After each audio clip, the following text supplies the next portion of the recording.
ನಮಸ್ಕಾರ ಗೆಳೆಯರೇ, stock market Kannada ಚಾನಲ್ಗೆ ಸ್ವಾಗತ ಸುಸ್ವಾಗತ. ಗೆಳೆಯರೇ, ನನ್ನ ಚಾನಲ್ನ ಕನ್ನಡ ಮನಿ ಮೆಂಟರ್ಸ್ ಅಂತ ನೇಮ್ ಇದ್ದಿದ್ದನ್ನು ಸ್ಟಾಕ್ ಮಾರ್ಕೆಟ್ ಕನ್ನಡ ಅಂತ ರೀನೇಮ್ ಮಾಡಿದ್ದೀನಿ. ಇನ್ನು ಮುಂದೆ ಸಹ ನಿಮ್ಮ ಸಪೋರ್ಟ್ ಹೀಗೆ ಇರುತ್ತೆ ಅಂತ ಅಂದ್ಕೊಂಡಿದ್ದೀನಿ. ಹಾಗೆ ಗೆಳೆಯರೇ, ಇವತ್ತಿನ ವಿಡಿಯೋದಲ್ಲಿ ನಾನು ನಿಮ್ಮ ಜೊತೆ ಒಂದು ಇಂಪಾರ್ಟೆಂಟ್ ಸ್ಟಾಕ್ನ ಶೇರ್ ಮಾಡ್ತಾ ಇದ್ದೀನಿ. FMCG ಸೆಕ್ಟರ್ನ ದಿಗ್ಗಜ ಸ್ಟಾಕ್ ಅಂತಲೇ ಹೇಳ್ಬೋದು ಈ ಸ್ಟಾಕನ್ನು. ಇದ್ರ ಬಗ್ಗೆ ನಾನು ಯಾಕೆ ವಿಡಿಯೋ ಮಾಡ್ತಿದ್ದೀನಿ ಅಂದರೆ, ಹಿಂದಿನ ವಿಡಿಯೋಗೆ ಒಬ್ಬರು ಯೂಸರು ನಮ್ಮ ವ್ಯೂವರ್ ಕಮೆಂಟ್ ಮಾಡಿದರು, ಈ ಸ್ಟಾಕ್ ಬಗ್ಗೆ ಕವರ್ ಮಾಡಿ ಸರ್ ಅಂತನ. ಸೊ ನಾನು ಅದಕ್ಕಾಗಿ ಈ ಸ್ಟಾಕನ್ನು ತಗೊಂಡು ಇವತ್ತು ನನ್ನ ಅಭಿಪ್ರಾಯನ ನಿಮ್ಮ ಜೊತೆ ಶೇರ್ ಮಾಡ್ಕೊಳ್ತಾ ಇದ್ದೀನಿ. ಹಾಗೆ ಈ ಕಂಪನಿ ಇನ್ವೆಸ್ಟ್ಮೆಂಟ್ ಹೇಗಿದೆ ಅನ್ನೋದನ್ನು ಕೂಡ ಇವತ್ತು ನಾವು ಡೀಟೇಲ್ ಆಗಿ ಅನಲೈಸ್ ಮಾಡೋಣ ಗೆಳೆಯರೆ. ಬನ್ನಿ ಹಾಗಾದರೆ ಆ ಸ್ಟಾಕ್ ಯಾವುದು ಅಂತ ನೋಡೋಣ. ಗೆಳೆಯರೆ, ನೀವು ಸ್ಕ್ರೀನ್ ಮೇಲೆ ನೋಡ್ತಾ ಇರ್ಬೋದು ITC ಲಿಮಿಟೆಡ್. ITC ಸ್ಟಾಕ್ ಬಗ್ಗೆ ನೀವೆಲ್ಲರೂ ಕೇಳಿರ್ತೀರಿ, ಎಸ್ಪೆಷಲಿ ರಿಟೇಲ್ ಇನ್ವೆಸ್ಟರ್ಸು ಇದ್ರ ಬಗ್ಗೆ ತುಂಬ ಇಂಟ್ರೆಸ್ಟೆಡ್ ಆಗಿರ್ತಾರೆ. ಹಾಗೆ ಯಾಕಂತಂದರೆ ರಿಟೇಲ್ ಇನ್ವೆಸ್ಟರ್ಸ್ ಯಾವಾಗಲೂ ನೋಡೋದು ಈ ಪ್ರೈಸ್ ಆಗಿರುತ್ತೆ. ಸೊ ಹಾಗಾಗಿ ಆಟೋಮೆಟಿಕಲಿ 200+ ಇರೋದ್ರಿಂದ ಇದ್ರ ಮೇಲೆ ಅವ್ರ ಗಮನ ಹೆಚ್ಚಿನದಾಗಿ ಇದ್ದೇ ಇರುತ್ತೆ.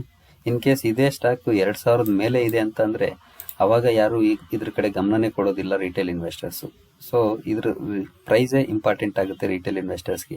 ಹಾಗಾಗಿ ಯಾವಾಗಲೂ ಕೂಡ ಯಾವುದೇ ಸ್ಟಾಕಲ್ಲಾದರೂ ಕೂಡ ಕಡಿಮೆ ಪ್ರೈಸ್ ಇರೋವಂಥ ಸ್ಟಾಕ್ನ ಕಂಪನಿ ಏನು ಬಿಸ್ನೆಸ್ ಮಾಡುತ್ತೆ ಅನ್ನೋದಕ್ಕಿಂತ ಹೆಚ್ಚಿನದಾಗಿ ಈ ಪ್ರೈಸ್ ಮೇಲೆ ಫೋಕಸ್ ಮಾಡೋದ್ರಿಂದ ಅವರು ಇಂಥ ಕಂಪನಿಗಳ ಮೇಲೆ ಅವರ ಫೋಕಸ್ ಜಾಸ್ತಿನೇ ಇರುತ್ತೆ.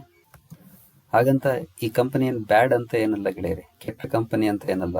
So one of the biggest company ಅಂತ ಹೇಳ್ಬೋದು FMCG ಸೆಕ್ಟರಲ್ಲಿ. ನೋಡ್ಬೋದು ನೀವು ಮಾರ್ಕೆಟ್ ಕ್ಯಾಪನ್ನು, ಇದರ ಮಾರ್ಕೆಟ್ ಕ್ಯಾಪ್ ನೋಡಿದ್ರೆ 2,57,000 ಕೋಟಿ ಮಾರ್ಕೆಟ್ ಕ್ಯಾಪ್ ಇದೆ ಈ ಕಂಪನಿದು. ಹಾಗೆ ಒಂಥರ ಮೊನೊಪಲಿ ಕೂಡ ಎಂಜಾಯ್ ಮಾಡುತ್ತೆ ಈ ಸ್ಟಾಕ್. ಯಾಕಂತಂದರೆ ಸಿಗರೇಟ್ ಸೆಗ್ಮೆಂಟಲ್ಲಿ ಮೋರ್ ದ್ಯಾನ್ 60% ಮಾರ್ಕೆಟ್ ಶೇರು ಈ ಕಂಪನಿಯದಿದೆ. ಸದ್ಯಕ್ಕೆ ಈ ಕಂಪನಿ ಹಿಂದೆ ಉಳಿದಿರೋ ಕೂಡ ಅದೇ ಅಂತ ಹೇಳ್ಬೋದು. ಯಾಕಂದರೆ ನಿಮ್ಗೆಲ್ರಿಗೂ ಗೊತ್ತು, ಆಲ್ಮೋಸ್ಟು ಟೊಬ್ಯಾಕೋ ಯೂಸ್ ಬಗ್ಗೆ ಗೌರ್ಮೆಂಟು ಯಾವಾಗಲೂ ಅತಿ ಹೆಚ್ಚು ಟ್ಯಾಕ್ಸನ್ನು ಕೂಡ ವಿಧಿಸ್ತಾ ಇರುತ್ತೆ, ಆಲ್ಮೋಸ್ಟ್ ಎಲ್ಲ ಗೌರ್ಮೆಂಟ್ಸು ಸಹ. ಸರಿ, ಅದೇನೇ ಇರಲಿ, ಮುಂದೆ ಹೋಗೋಣ ಬನ್ನಿ ಗೆಳೆಯರೆ. ನೋಡ್ಬೋದು 5 ಡೇಸ್ ನೋಡಿದ್ರೆ 5 ಡೇಸ್ 0.97% ಡೌನ್ ಇದೆ. 1 ಮಂತಲ್ಲಿ 0.68 ಪಾಸಿಟಿವ್ ಇದೆ. 6 ಮಂತ್ಸಲ್ಲಿ ನೋಡ್ಬೋದು, 6 ಮಂತ್ಸಲ್ಲಿ ಕೂಡ ಬರೀ 0.65% ರಿಟರ್ನ್ ಕೊಟ್ಟಿದೆ. ಇಯರ್ ಟು ಡೇಟ್ ನೋಡಿದ್ರೆ -2.55. 1 ಇಯರ್ ನೋಡಿದ್ರೆ 1 ಇಯರ್ ನೋಡ್ಬೋದು 5.95, ಅಂದರೆ ಆಲ್ಮೋಸ್ಟ್ 6% ಅಂತ ಹೇಳ್ಬೋದು. FD ರಿಟರ್ನ್ಸ್, FDನಲ್ಲಿ ಅರೌಂಡ್ 6% ಕೊಡ್ತಾರೆ ಬ್ಯಾಂಕಲ್ಲಿ. ಸೊ ಇದು ಕೂಡ ಆಲ್ಮೋಸ್ಟ್ 5 to 6% ರಿಟರ್ನ್ಸ್ ಕೊಟ್ಟಿದೆ 1 ಇಯರಲ್ಲಿ. ಹಾಗೆ 5 ಇಯರ್ಸಲ್ಲಿ ನೋಡಿದ್ರೆ ಗೆಳೆಯರೆ ನೋಡ್ಬೋದು 18% ನೆಗೆಟಿವ್ ಇದೆ. ಹಾಗೆ ಮ್ಯಾಕ್ಸಿಮಮ್ ನೋಡೋದಾದ್ರೆ ನೋಡ್ಬೋದು 1130% ರಿಟರ್ನ್ಸ್ ಕೊಟ್ಟಿದೆ company. So long term hold ಮಾಡೋರಿಗೆ ಯಾವುದೇ ಕಾರಣಕ್ಕೂ ಕಂಪನಿ ಮೋಸ ಮಾಡಿಲ್ಲ ಅಂತ ಹೇಳ್ಬೋದು. ಬಟ್ 5 ಇಯರ್ಸಲ್ಲಿ ಇರೋರಿಗೆ ಅಬ್ವಿಯಸ್ಲಿ ನೆಗೆಟಿವ್ ಇದೆ ಅಂತ ಹೇಳ್ಬೋದು. ಸೊ ಇದಕ್ಕೆ ಏನು ರೀಸನ್ ಇರ್ಬೋದು ಅನ್ನೋದನ್ನು ನೋಡೋಣ ಗೆಳೆಯರೆ. ಅದಕ್ಕಿಂತ ಮುಂಚೆ ನಾವು ಇತ್ತೀಚಿನ ಪರ್ಫಾರ್ಮೆನ್ಸು, ಕಂಪನಿ ಬಿಸ್ನೆಸ್ ಹೇಗೆ ಮಾಡ್ತಿದೆ ಅಂತ ಅನ್ನೋದನ್ನ ನೋಡೋಣ ಬನ್ನಿ ಗೆಳೆಯರು. ನೋಡ್ಬೋದು, ನಾನು 5 ಇಯರ್ಸ್ ನೋಡೋಣ ಬನ್ನಿ. 2010ರಿಂದನೂ ಡೇಟಾ ಇದೆ. 5 ಇಯರ್ಸ್ ನೋಡಿ, 2015ರಿಂದ ನೋಡೋಣ. 2015ರಲ್ಲಿ ನೆಟ್ ಸೇಲ್ಸ್ ನೋಡ್ಬೋದು ನೀವು 38,000, 2016 39,000, 17ರಲ್ಲಿ 42, 18ರಲ್ಲಿ 43, 19ರಲ್ಲಿ 48, 20ರಲ್ಲಿ 49, 21 ಕೂಡ 49 ಇದೆ. ಸೊ ಹಾಗೆ ಆಪರೇಟಿಂಗ್ ಪ್ರಾಫಿಟ್ನ ನೋಡೋದಾದರೆ 14,000 ಆಯಿತು 2015ರಲ್ಲಿ, 2016 14,500, 2017 15,500 ನಿಯರ್ ಬೈ, 2018 16,500, 2019 18,500, 2020 19, 2021ರಲ್ಲಿ 17. ಆಟೋಮೆಟಿಕಲಿ ಇದು ಕೋವಿಡ್ ಎಫೆಕ್ಟು, ಹಾಗಾಗಿ ಸ್ವಲ್ಪ ಡೌನ್ ಇರುತ್ತೆ ಗೆಳೆಯರೆ. ಹಾಗೆ ನೆಟ್ ಪ್ರಾಫಿಟ್ನ ನೋಡೋದಾದರೆ ಗೆಳೆಯರೆ ನೋಡ್ಬೋದು, ಇಲ್ಲಿ ನೆಟ್ ಪ್ರಾಫಿಟ್ ಇಲ್ಲಿದೆ. ಇಲ್ಲಿ ನೋಡ್ಬೋದು 2015ರಿಂದ ನೋಡೋಣ 9,600, ಹಾಗೆ 2016ರಲ್ಲಿ 9,300, 2017 10,500, 18 11,200, 19 12,500, 20 15,300, 21 13,100. ಸೊ ಇದರ ಬಿಸ್ನೆಸ್ಸಲ್ಲಿ ನೋಡಿದ್ರೆ ಗೆಳೆಯರೆ ಯಾವುದೇ ರೀತಿ ಸಮಸ್ಯೆ ಇಲ್ಲ. ಅಬ್ವಿಯಸ್ಲಿ ಕಂಪನಿ ಚೆನ್ನಾಗೇ ಬಿಸ್ನೆಸ್ ಮಾಡ್ತಾ ಇದೆ, ಗ್ರೋತಲ್ಲೇ ಇದೆ ಅಂತಲೇ ಹೇಳ್ಬೋದು. ನೆಟ್ ಪ್ರಾಫಿಟ್ ಕೂಡ, ನೆಟ್ ಪ್ರಾಫಿಟ್ ಆಗ್ಬೋದು, ನೆಟ್ ಸೇಲ್ಸ್ ಆಗ್ಬೋದು, ಎಲ್ಲನೂ ಕೂಡ ಗ್ರೋತಲ್ಲೇ ಇದೆ. ಯಾವುದೇ ರೀತಿ ಸಮಸ್ಯೆ ಇಲ್ಲ ಬಿಸ್ನೆಸ್ಸಲ್ಲಿ. ತನ್ನ ಬಿಸ್ನೆಸ್ ಅಂತೂ ಚೆನ್ನಾಗಿ ಮಾಡ್ತಿದೆ ಕಂಪನಿ, ಆದರೆ ಸ್ಟಾಕ್ ಪ್ರೈಸ್ ಮಾತ್ರ ಮೂವ್ಮೆಂಟ್ ಕೊಡ್ತಾ ಇಲ್ಲ. ಸೊ ಇದರಿಂದ ನಮ್ಗೆ ಒಂದಂತೂ ಅರ್ಥ ಆಯ್ತು, ಕಂಪನಿ ಚೆನ್ನಾಗಿ ಬಿಸ್ನೆಸ್ ಮಾಡ್ತಾ ಇದೆ, ಬಟ್ ಸ್ಟಾಕ್ ಪ್ರೈಸ್ ಅಲ್ಲಿ ಮೂವ್ಮೆಂಟ್ ಬರ್ತಾ ಇಲ್ಲ ಅನ್ನೋದು. ಹಾಗೆ ಬ್ಯಾಲೆನ್ಸ್ ಶೀಟ್ ಒಂದ್ಸಲ ನೋಡೋಣ ಬನ್ನಿ. ಬ್ಯಾಲೆನ್ಸ್ ಶೀಟ್ ನೋಡಿದ್ರೆ ಗೆಳೆಯರಿ ನೋಡ್ಬೋದು, ರಿಸರ್ವ್ಸ್ ಇತ್ತೀಚಿನ ರಿಸರ್ವ್ಸ್ ನೋಡಿದ್ರೆ ಮಾರ್ಚ್ 59,000, ಅದಕ್ಕೆ ಮುಂಚೆ 64,000. ಬಾರೋಯಿಂಗ್ಸ್ ನೋಡೋದಾದ್ರೆ 271 ಕೋಟಿ ಸಾಲ ಇದೆ ಕಂಪನಿ ಮೇಲೆ. ಸೊ ಇಷ್ಟು ದೊಡ್ಡ ಕಂಪನಿಗೆ ಅದೇನು ದೊಡ್ಡದೆಲ್ಲ ಸಾಲದ ಅಮೌಂಟ್ ಇರೋದು. ಸೊ ಬ್ಯಾಲೆನ್ಸ್ ಶೀಟ್ ಅಲ್ಲಿ ಕೂಡ ಅಂತ ಏನು ದೊಡ್ಡ ಇದು ಸಮಸ್ಯೆ ಏನು ಕಾಣ್ತಾ ಇಲ್ಲ, ಬ್ಯಾಲೆನ್ಸ್ ಶೀಟ್ ಕೂಡ ಚೆನ್ನಾಗಿದೆ ಅಂತಾನೆ ಹೇಳ್ಬೋದು. ಸೊ ಗೆಳೆಯರು ನೋಡ್ಬೋದಲ್ಲ, ಪ್ರಾಫಿಟ್ ಅಂಡ್ ಲಾಸ್ ಆಗ್ಬೋದು, ಹಾಗೆ ಕಂಪನಿ ಚೆನ್ನಾಗಿ ಪ್ರಾಫಿಟ್ ಅಲ್ಲೇ ಇದೆ, ಲಾಸ್ ಅಂತಲೇ ಏನಿಲ್ಲ, ಹಾಗೆ ಬ್ಯಾಲೆನ್ಸ್ ಶೀಟ್ ಕೂಡ ಚೆನ್ನಾಗಿದೆ ಅಂತಾನೆ ಹೇಳ್ಬೋದು. ಆದ್ರೂ ಸ್ಟಾಕ್ 5 years ಅಲ್ಲಿ ನೋಡಿದ್ರೆ ನೆಗೆಟಿವ್ ರಿಟರ್ನ್ಸ್ ಕೊಟ್ಟಿದೆ. ಯಾಕೆ ಅಂತ ನೋಡೋದಾದ್ರೆ ಗೆಳೆಯರಿಗೆ ನನ್ನ ವ್ಯೂಸ್ ಹೇಳ್ತೀನಿ ಗೆಳೆಯರಿ, ನನ್ನ ಪ್ರಕಾರ ನನ್ನ ಸ್ಟಡೀಸ್ ಮೇಲೆ ನನ್ನ ವ್ಯೂಸ್ ಡಿಪೆಂಡ್ ಆಗಿರುತ್ತೆ. ಸೊ ನಿಮ್ಮ ವ್ಯೂಸ್ ಬೇರೆ ಇರ್ಬೋದು, ದಯವಿಟ್ಟು ಬೇರೆ ಏನಾದರೂ ರೀಸನ್ ಇದ್ರೆ ನೀವು ಕಮೆಂಟ್ ಮೂಲಕ ತಿಳಿಸಿ, ನಾನು ತಿಳ್ಕೊಳ್ಳೋಕೆ ಪ್ರಯತ್ನ ಪಡ್ತೀನಿ. ಏನಂತ ಅಂದ್ರೆ ಇದು ಮೈನ್ ಬಿಸ್ನೆಸ್ ಬಂದು ಸಿಗರೇಟ್ ಸೆಗ್ಮೆಂಟ್. ಇಲ್ಲಿ ನೋಡ್ಬೋದು ನೀವು, ITC ಲಿಮಿಟೆಡ್ ಸಿಗರೇಟ್ ಕಂಪನಿ ಅಂತಾನೆ ಇದೆ. So cigarette segment main business. ಅದ್ರ ಜೊತೆ ಹಲವಾರು ಬಿಸ್ನೆಸ್ ಮಾಡುತ್ತೆ, ಅಗ್ರಿಕಲ್ಚರ್ ರಿಲೇಟೆಡ್ ಬಿಸ್ನೆಸ್ ಮಾಡುತ್ತೆ, ಹಾಗೆ ಹೋಟೆಲ್ಸ್ ಬಿಸ್ನೆಸ್ ಮಾಡುತ್ತೆ, ಹಾಗೆ FMCG ಸೆಕ್ಟರ್ ಅಲ್ಲಿ ಹಲವಾರು ಪ್ರಾಡಕ್ಟ್ಸ್ನ ಇದು ಮಾಡುತ್ತೆ, ಫುಡ್ ಅಂಡ್ ಹೈಜೀನ್ ಬಗ್ಗೆ ರಿಲೇಟೆಡ್ ಪ್ರಾಡಕ್ಟ್ಸ್ನ ಮಾಡುತ್ತೆ ಕಂಪನಿ. ಸೊ ಹಲವಾರು ಬಿಸ್ನೆಸ್ಗಳು ಇದಾವೆ, ಬಟ್ ಮೇನ್ ಬಂದು ಸಿಗರೇಟ್ ಇದರ ಮೇನ್ ಬಿಸ್ನೆಸ್. ಸೊ ನೋಡ್ಬೋದು ನೀವು, ಇಲ್ಲಿ ನೋಡ್ಬೋದು ITC ಹೋಟೆಲ್, ITC ಇನ್ಫೋಟೆಕ್ ಎಲ್ಲಾನು ಕೂಡ ಇದೆ. ಇಲ್ಲಿ ಏನಾಗಿದೆ ಅಂದ್ರೆ ಆಲ್ಮೋಸ್ಟ್ ಪ್ರತಿ ಸಲನು ಗವರ್ನಮೆಂಟ್ ITC ಅಂತಲ್ಲ, ಟೊಬ್ಯಾಕೋ ಮೇಲೆ ಪ್ರತಿ ಸಲನು ಗವರ್ನಮೆಂಟ್ಸ್ಗಳು ಟ್ಯಾಕ್ಸ್ ಅನ್ನ ಇಂಪ್ರೂವ್ ಮಾಡ್ತಾನೆ ಇರ್ತಾರೆ. ನೀವು ಎವ್ರಿ ಬಜೆಟ್ ನೋಡ್ಬೋದು, ನೀವು ಇಲ್ಲಿ ಯಾವಾಗ್ಲೂ ನೀವು ಬಜೆಟ್ ಬಂದಿದ್ದಿನ ಮಾರ್ಚ್ 1 ಅಥವಾ ಏಪ್ರಿಲ್ 1 ನೀವು ನ್ಯೂಸ್ ಪೇಪರ್ ಅಲ್ಲಿ ನೋಡಿರ್ಬೋದು. ಯಾವುದೇ ಗವರ್ಮೆಂಟ್ ಬಜೆಟ್ ಮಾಡ್ತಾ ಇದೆ ಅಂತಂದ್ರೆ ಆಲ್ಮೋಸ್ಟ್ ಟೊಬ್ಯಾಕೋ ಹಾಗೆ ಲಿಕ್ಕರ್ ಮೇಲೆ ಅವರು ಟ್ಯಾಕ್ಸ್ ಅನ್ನ ಇನ್ಕ್ರೀಸ್ ಮಾಡ್ತಾನೆ ಇರ್ತಾರೆ. ಹಾಗೆ ಇಂಟರ್ನ್ಯಾಷನಲ್ ಲೆವೆಲ್ ಅಲ್ಲಿ ಈ ಟೊಬ್ಯಾಕೋನ ಕನ್ಸಂಪ್ಷನ್ ಮೇಲೂ ಕೂಡ ಅದು ಕೂಡ ಕೆಲವೊಂದು ರಿಸ್ಟ್ರಿಕ್ಷನ್ಸ್ ಬರ್ತಾ ಇದೆ. ಹಾಗಾಗಿ ಸುಮಾರು ಜನ ಫಾರಿನ್ ಇನ್ಸ್ಟಿಟ್ಯೂಷನಲ್ ಇನ್ವೆಸ್ಟರ್ಸ್ ಇದರಲ್ಲಿ ಇನ್ವೆಸ್ಟ್ಮೆಂಟ್ ಅನ್ನ ಕಡಿಮೆ ಮಾಡ್ತಾ ಇದ್ದಾರೆ. ಅಂದ್ರೆ ನಾಟ್ ಓನ್ಲಿ ITC, ಯಾವ್ಯಾವ ಟೊಬ್ಯಾಕೋ ರಿಲೇಟೆಡ್ ಕಂಪನಿಗಳಿದಾವೆ ಅದರಲ್ಲೆಲ್ಲಾನು ಅವರು ಹೋಲ್ಡಿಂಗ್ಸ್ ನ ಕಡಿಮೆ ಮಾಡ್ತಾ ಇದ್ದಾರೆ ಇತ್ತೀಚೆಗೆ. ಅಂದ್ರೆ ಅವರೆಲ್ಲ ಡೈವೆಸ್ಟ್ಮೆಂಟ್ ಮಾಡ್ತಾ ಇದ್ದಾರೆ ಟೊಬ್ಯಾಕೋ ರಿಲೇಟೆಡ್ ಕಂಪನಿಗಳಲ್ಲಿ. ಸೊ ಹಾಗಾಗಿ ಇದ್ರ ಮೇಲೆ ಅದೊಂದು ಪ್ರೆಷರ್ ಇದೆ ಗೆಳೆಯರೆ. ಸೊ ನಾವು ಒಂದ್ಸಲ ಶೇರ್ ಹೋಲ್ಡಿಂಗ್ ಪ್ಯಾಟರ್ನ್ ನೋಡ್ಲಿಲ್ಲ, ಆಗ್ಲೇ ನೋಡೋಣ ಬನ್ನಿ, ಅಲ್ಲೇ ನಿಮಗೆ ಗೊತ್ತಾಗ್ಬೋದು ಗೆಳೆಯರೆ. ನಾನು ಶೇರ್ ಹೋಲ್ಡಿಂಗ್ ಪ್ಯಾಟರ್ನ್ ಓಪನ್ ಮಾಡಿದೀನಿ, ನೋಡ್ಬೋದು ನೀವು ಇಲ್ಲಿ. FIS ಸೆಪ್ಟೆಂಬರ್ 2018 17.31% ಇತ್ತು. ಸೊ ಅಲ್ಲಿಂದ ಕಂಟಿನ್ಯೂಸ್ ನೋಡ್ಬೋದು ಎವ್ರಿ ಕ್ವಾರ್ಟರ್ ಕಡಿಮೆ ಮಾಡ್ತಾ ಬಂದಿದ್ದಾರೆ FIS, ಫಾರಿನ್ ಇನ್ಸ್ಟಿಟ್ಯೂಷನಲ್ ಇನ್ವೆಸ್ಟರ್ಸ್. ನೋಡ್ಬೋದು ನೀವು ಇಲ್ಲಿ ಜೂನ್ 2021ಕ್ಕೆ 11.74 ಬಂದಿದೆ, 17ರಿಂದ 11.74 ಬಂದಿದೆ ಶೇರ್ ಹೋಲ್ಡಿಂಗ್. ಹಾಗೆ DIS ನೋಡಿದ್ರೆ 42% ಇದೆ. DIS ಪಬ್ಲಿಕ್ 45% ಹೋಲ್ಡಿಂಗ್ ಇಟ್ಟಿದ್ದಾರೆ ಕಂಪನಿಯಲ್ಲಿ. ಇದರಲ್ಲಿ ಪ್ರಮೋಟರ್ಸ್ ಅಂತ ಯಾರಿಲ್ಲ, ಫುಲ್ಲಿ ಪಬ್ಲಿಕ್ ಓನ್ಡ್ ಕಂಪನಿ ಇದು. ಸೊ ಇಂಟರ್ನ್ಯಾಷನಲ್ ಲೆವೆಲ್ ಅಲ್ಲಿ ಇನ್ವೆಸ್ಟರ್ಸ್ ಅಥವಾ ಫಾರಿನ್ ಇನ್ಸ್ಟಿಟ್ಯೂಷನಲ್ ಇನ್ವೆಸ್ಟರ್ಸ್ ಅವರ ಓನ್ ಆಗಿ ರೆಸ್ಟ್ರಿಕ್ಷನ್ಸ್ಗಳು ಹಾಕೊಂಡಿರೋದ್ರಿಂದ, ಅಂದ್ರೆ ಕೆಲವೊಂದು ಗವರ್ನಮೆಂಟ್ ಕೂಡ ರೆಸ್ಟ್ರಿಕ್ಷನ್ಸ್ ಹಾಕಿರೋದ್ರಿಂದ, ಹಾಗೆ ಅದರ ಜೊತೆಗೆ ಎನ್ವಿರಾನ್ಮೆಂಟಲ್ ಇಶ್ಯೂಸ್ಗಳಿಂದ, ಅಂದ್ರೆ ಸೇವ್ ಎನ್ವಿರಾನ್ಮೆಂಟ್ ಅನ್ನೋ ಕಂಪೈನ್ಗಳಿಂದ ಟೊಬ್ಯಾಕೋ ಕನ್ಸಂಪ್ಷನ್ ನ ಕಡಿಮೆ ಮಾಡಬೇಕು ಅನ್ನೋದ್ರಿಂದ, ಇವೆಲ್ಲ ರೀಸನ್ಗಳಿಂದ ಫಾರಿನ್ ಇನ್ಸ್ಟಿಟ್ಯೂಷನಲ್ ಇನ್ವೆಸ್ಟರ್ಸ್ ಟೊಬ್ಯಾಕೋ ಕಂಪನಿಗಳಲ್ಲಿ ಇನ್ವೆಸ್ಟ್ ಮಾಡ್ತಾ ಇಲ್ಲ. ಸುಮಾರು ಕಂಪನಿಗಳಿದೆ ಟೊಬ್ಯಾಕೋ ರಿಲೇಟೆಡ್. ನಾನು ಒಂದು ನಿಮಿಷ ತೋರಿಸ್ತೀನಿ ನಿಮಗೆ. ಇಲ್ಲೇ ಪೀರ್ಸ್ ಅನ್ನ ನೋಡಬಹುದು ನೀವು. ITC, VST ಇಂಡಸ್ಟ್ರೀಸ್ ಇದು tobacco company, Godfrey Phillips, golden tobacco, NTC ನೋಡಿದ್ದೀನಿ ನಾನು. VST ಇಂಡಸ್ಟ್ರೀಸ್ ಓಪನ್ ಮಾಡಿದ್ದೀನಿ. FIS ನೋಡ್ಬೋದು ನೀವು ಇಲ್ಲಿ 9.75 ಇಂದ ಆಲ್ಮೋಸ್ಟ್ ಎವ್ರಿ ಕ್ವಾರ್ಟರ್ ಕಡಿಮೆ ಮಾಡ್ಕೊಂಡು 2.41% ಬಂದಿದೆ.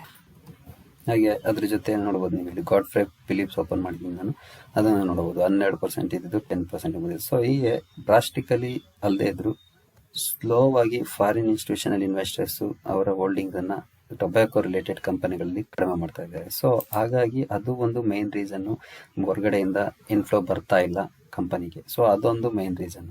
ಹಾಗೆ ಇನ್ನೊಂದು, ಈ ಕಂಪನಿ ಪ್ರೆಷರ್ ಅಲ್ಲಿ ಇರೋದಕ್ಕೆ ಎರಡನೇ ರೀಸನ್ ಗೆಳೆಯರೆ ಡೈವೆಸ್ಟ್ಮೆಂಟ್ ಪ್ಲಾನ್. ಗವರ್ನಮೆಂಟ್ ಆಫ್ ಇಂಡಿಯಾದು ಡಿಸ್ಇನ್ವೆಸ್ಟ್ಮೆಂಟ್ ಪ್ಲಾನ್ ಏನಿದೆ ಅದು ಕೂಡ ಇದಕ್ಕೆ ಮೇನ್ ರೀಸನ್ ಆಗಿದೆ. ಅದೇನು ಅಂತ ನೋಡೋಣ ಬನ್ನಿ. ಗೆಳೆಯರೆ, ನೀವು ಇಲ್ಲಿ ನೋಡ್ಬೋದು, ನಾನು BSE ವೆಬ್ಸೈಟಲ್ಲಿ ITC ಶೇರ್ ಹೋಲ್ಡಿಂಗ್ ಅನ್ನು ಓಪನ್ ಮಾಡಿದ್ದೀನಿ. ಇತ್ತೀಚಿಂದು ಜೂನ್ ಶೇರ್ ಹೋಲ್ಡಿಂಗ್ ಇದು. ಇದರಲ್ಲಿ ಗೆಳೆಯರೆ ಇಲ್ಲಿ ನೋಡ್ಬೋದು, ನೀವು ಇಲ್ಲಿ specified undertaking of the unit trust of India ಅಂತ. ನಂಬರ್ ಆಫ್ ಶೇರ್ ಹೋಲ್ಡರು 1 ಇದೆ. ನಂಬರ್ ಆಫ್ ಈಕ್ವಿಟಿ ಶೇರ್ಸ್ ನೋಡ್ಬೋದು, number of fully paid up equity shares held numbers ಇಲ್ಲಿದೆ. ಹಾಗೆ ಟೋಟಲ್ ನಂಬರ್ ಆಫ್ ಶೇರ್ಸ್ ನೋಡ್ಬೋದು, total number of shares held 97,45,31,427 shares ಇದೆ. ಇದು ಗೆಳೆಯರೆ amount ಅಲ್ಲ, ನಂಬರ್ ಆಫ್ ಶೇರ್ಸ್.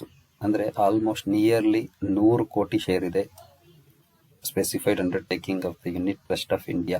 ಅಂದ್ರೆ ಇದು ಗೆಳೆಯರೆ ಗವರ್ನಮೆಂಟ್ ಆಫ್ ಇಂಡಿಯಾ ಹೋಲ್ಡಿಂಗ್. ಇದು ಸೂತಿ ಅಂತಾರೆ, SUTI ಶಾರ್ಟ್ ಆಗಿ. 97,45,31,427 ಶೇರ್ಸ್ ಅನ್ನ ಸೂತಿ ಅಂದ್ರೆ ಗವರ್ನಮೆಂಟ್ ಆಫ್ ಇಂಡಿಯಾ ITC ನಲ್ಲಿ ಹೊಂದಿದೆ. ಹಾಗೆ ಅದರ ರಿಲೇಟೆಡ್ ನ್ಯೂಸ್ ಬಗ್ಗೆ ನಾನು ಬರ್ತೀನಿ. ನೋಡ್ಬೋದು ಗೆಳೆಯರಲ್ಲಿ ಹೆಡ್ಲೈನ್ ನೋಡ್ಬೋದು, 20 ಜುಲೈ 2021 ನ್ಯೂಸ್ ಇದು. Government plans to offload 7.93 stake in ITC to meet disinvestment.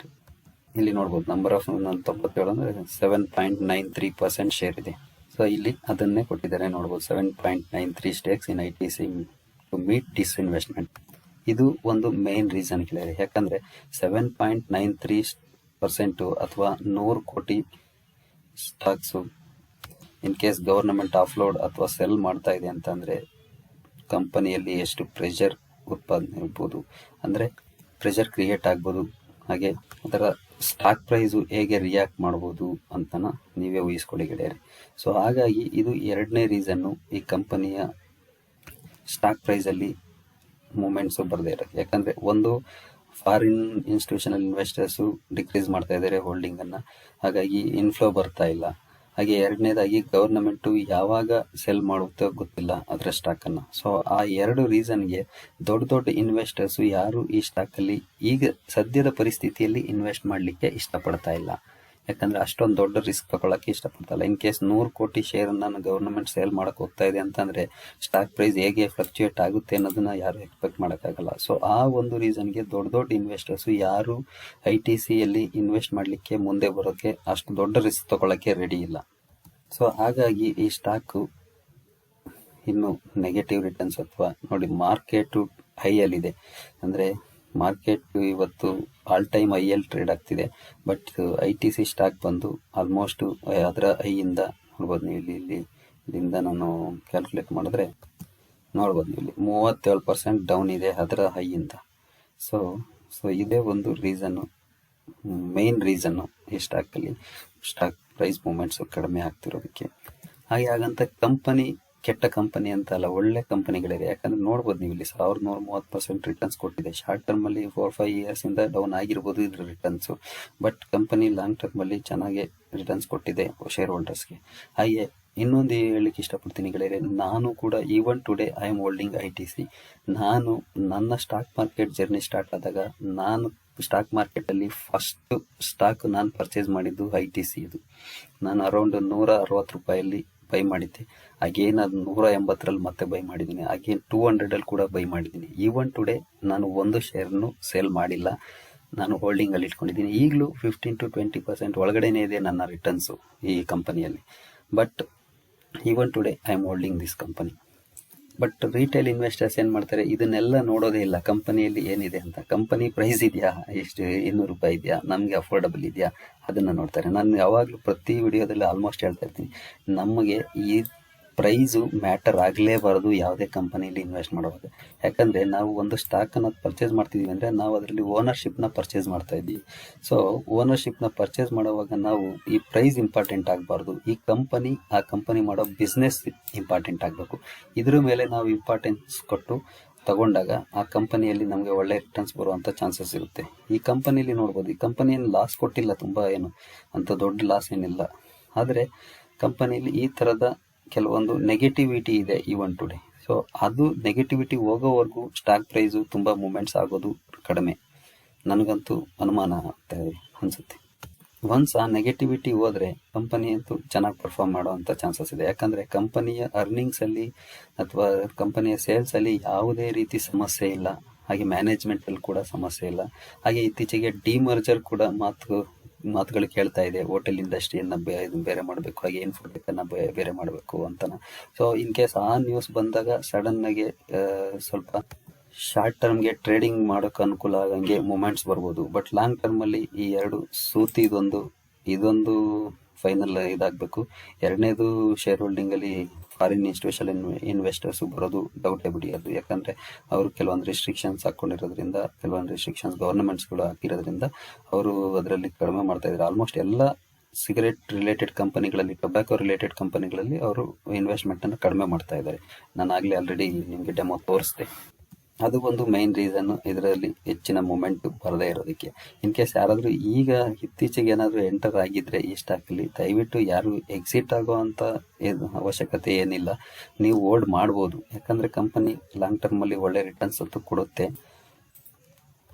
But ಸದ್ಯದಲ್ಲಿ ಸ್ವಲ್ಪ ಡೌನ್ ಇದೆ. ಹಾಗೆ ಈ ಕಂಪನಿಯಲ್ಲಿ ಹೋಲ್ಡಿಂಗ್ ಮಾಡ್ಬೇಕಂದ್ರೆ ತುಂಬ ಪೇಷನ್ಸ್ ಇರಬೇಕು ಗೆಳೆಯರೆ. ನೋಡ್ಬೋದು ನೀವು ಇಲ್ಲಿ ಇದರ ಚಾರ್ಟ್ ಪ್ಯಾಟರ್ನೇ ತೋರಿಸುತ್ತೆ ನಮಗೆ. ಸ್ಲೋವಾಗಿ ಮೂವ್ ಆಗುತ್ತೆ, ಸಡನ್ನಾಗಿ ಒಂದು ಸ್ಪೈಕ್ ಬರೋದಿಲ್ಲ.